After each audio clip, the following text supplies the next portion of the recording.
for example, in mining, I think that there's like a really big possibility that mining is pretty much autonomous within the next 10 years. And if you look, I actually was looking at, because I scour the web occasionally for this stuff, but like I found a like a posting where they were looking for, you know who Rio Tinto is? They're like one of the biggest mining companies in the world. They run like some of the big giant strip mines in Australia and stuff, and so they're giant, right? Huge.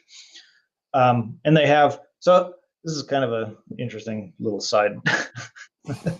My dad worked for a tool and die shop. I was a quality manager at a tool and die shop. And this is quite a long time ago, but they were making parts for Caterpillar.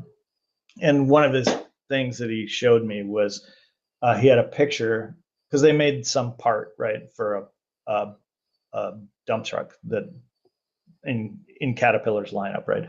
But he showed me a picture because Caterpillar, like they interacted a lot, right? And so he went to Caterpillar and they saw the machine that they were building part of, right? And took pictures with it and whatever.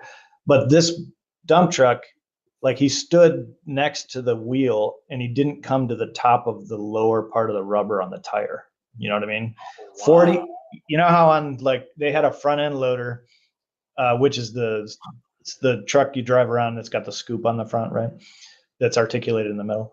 So you know how you see those in the back part over the motor, like the engine cover, there's like this flat part in the back of the motor with the smokestack coming out. Those, like if you just go around and you see one, those are like, I don't know, 6 by 6 foot, right? Like that surface area.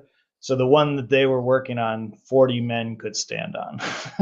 Oh my So God. these are for mining, right? So anyway, that's is sort of a side thing. I just thought it was interesting. But those guys, and this is probably 10 years ago I saw this, those guys were working on fully autonomous dump trucks at the time. So they could run the trucks down into the mine area. It was mostly for strip mining, right? But the trucks would go down the track along the mine to the bottom to get refilled and then come back up, right, to get to dump. And they were 10 years ago, they were working on fully autonomous dump trucks for that, right? So it's not a stretch to think that like those kind of things, which is really kind of an interesting, if you think about it, that's a really pretty interesting, like what the implications of that are, right? So you have a fully autonomous mining operation and you can kind of forget about it. I mean, there has to be maintenance guys and whatever, but like you can kind of forget about that. And so that means that we can implement that on Mars, let's say. You know, I mean, there's some really interesting, like long-term ramifications of that.